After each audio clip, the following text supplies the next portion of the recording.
Today we are going to be looking at the synapse of chromosomes and meiosis.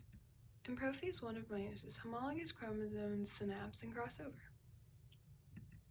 For individual 1, we have the chromosomes MLI, centromere JKHG, and GHI, centromere JKLM.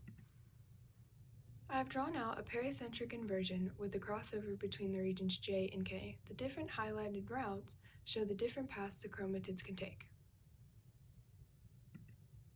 The 4 chromatids produced, half are viable and half are not viable. Viable meaning all loci are present and there's no duplication and a centromere is present. The not viable ones have duplications of G and H and M and L. For individual 2, we have the chromosomes MLI, centromere JKHG, and GHKJ, centromere ILM. These chromosomes are basically a mirror image of each other.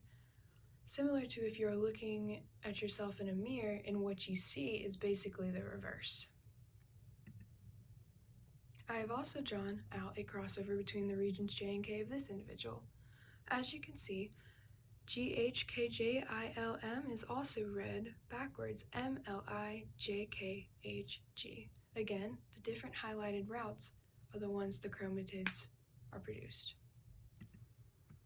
The 4 chromatids produced are all viable, meaning all loci are present, they all have a centromere, and there's no duplication. So let's ask, which individual has the greater fitness? Well, individual 2, because all the gametes produced are viable. Here are my references for this video. Thank you.